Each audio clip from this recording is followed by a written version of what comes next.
అంటే they took it for granted. అదే నా ఉద్దేశం కూడా. నేను ఎప్పుడు చెప్పేది నిజం అనేది నమ్మబుల్గా ఉండాలి. నమ్మబుల్గా ఎప్పుడు ఉంటుంది చూసినప్పుడు ఆ రేషనాలిటీ మీకు తెలిసిన దానికి కనెక్ట్ అయిందా లేదా అనేది చూస్తారు.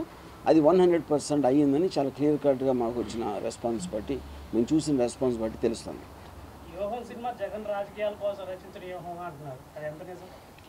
ఇప్పుడు నేను ఇప్పుడే చెప్పాను కదా, ఇప్పుడు ఇదేమీ నాకు కొత్తగా తెలియదు. నాకు కొత్తగా తెలిసింది మీరు చూపిస్తే మీరు నమ్మాలని లేదు. ఆడియన్స్ నమ్మబుల్గా ఉన్నప్పుడే కదా అది సక్సెస్ అయినట్టు. నేను చెప్పేది లేకపోతే ఎవరో చెప్పింది కాదు కదా. మీరు జగన్ హీరోగా అని చెప్తున్నారు కానీ ఇది యాక్చువల్లీ చంద్రబాబు నాయుడు, పవన్ కళ్యాణ్ గారు ఎక్కువ హీరోలాగా ఎక్కువ టైం స్క్రీన్ మీద ఉన్నట్టుగా చెప్తున్నారు బయట. అంటే ఇప్పుడు నా ఉద్దేశంలో ఈ సినిమాలో చంద్రబాబు నాయుడు గబ్బర్ సింగ్. ఇప్పుడు షోలేలో హీరో అమితాబ్ బచ్చన్ అవ్వచ్చు, ధర్మేంద్ర అవ్వచ్చు, కానీ ఎక్కువగా అట్రాక్షన్ వచ్చింది ఆ సినిమాకి గబ్బర్ సింగ్ వల్ల. సో ఇప్పుడు ఒక కంపారిజన్లో జగన్ గారు ఏంటి, సిబిఎన్ గారు ఏంటి, ఒక వ్యక్తులుగా వాళ్ళ క్యారెక్టర్స్ అనేది చూపించడానికి సినిమా తీసింది. సో అది వాళ్ళకున్న పబ్లిక్ డొమైన్ నాలెడ్జ్, వాళ్ళకున్న పర్సనల్ ఎక్స్పీరియన్స్ తోటి ఇది 100% ఇదే కరెక్ట్ వీళ్ళ క్యారెక్టర్స్ అని అంటున్నారు. అది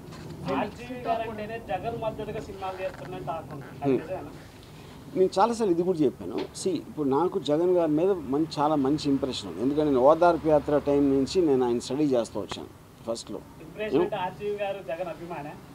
జగన్ అభిమాని అని కాదు, నాకు ఫిల్మ్ మేకర్గా నాకు ఒక పర్టికులర్ పర్సన్ మీద ఇంట్రెస్ట్ వస్తుంది. ఇప్పుడు బాల్ ఠాకరే మీద సర్కార్ తీశాను అంటే బాల్ ఠాకరే అభిమాని అని కాదు కదా, ఆ మనిషి కథ చెప్పదగ్గ సబ్జెక్టు, ఒక డిజర్వింగ్ సబ్జెక్టు సినిమా తీయడానికి అనే ఇంప్రెషన్ కలిగి తీయటం జరిగింది. దీంట్లో చాలా మంది అడుగుతున్నారు, వన్ సైడ్ లాగా ఉంది. సెకండ్ హాఫ్ లో చూస్తే పవన్ కళ్యాణ్ గారు ఏదో ఒక కామెడీ పీస్ లా చూపించారు, వన్ సైడ్ లా ఉంది అంటే ఆర్జీవి గారు ఎప్పుడు చూపించినా సరే టూ సైడ్స్ క్లారిటీ నిజం అనేది చెప్తారు అని చెప్పేసి ఇప్పుడు వన్ సైడ్ టూ సైడ్ అని క్వశ్చన్ కాదు. వాళ్ళు నిజ జీవితంలో ఇప్పుడు చంద్రబాబు నాయుడు గారు కంటిన్యూస్గా వ్యూహాలు పని ఎన్టీ రామారావు గారిని బ్యాక్ స్టాప్ చేసింది అందరికీ తెలుసు. అందులో వన్ సైడ్ టూ సైడ్ ఏముంది? పవన్ కళ్యాణ్ ఏ మాత్రం ఒక తలా తోక లేకుండా మాటికి మారుస్తూ ఉంటాం అనేది మీరు ఎప్పటి నుంచో చూస్తున్నారు. నేను కొత్తగా చేసింది ఏమీ లేదు.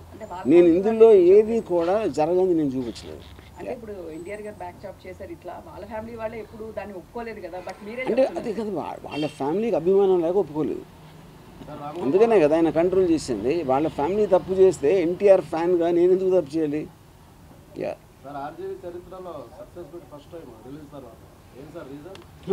అంటే ఇంత ప్రసవ వేదన పడి ఇన్ని కష్టాలు ఎప్పుడు పడలేదు కాబట్టి ఇది కొంచెం ఎక్స్ట్రాగా సెలబ్రేట్ చేద్దాం. అతి త్వరలో చాలా పెద్ద పార్టీ కూడా ఇవ్వబోతున్నాం. ఏది Lokesh is always welcome. Any time red carpet వేసి ఉంచుతాం ఇక్కడ ఆర్జీవీ డ్యాన్లో.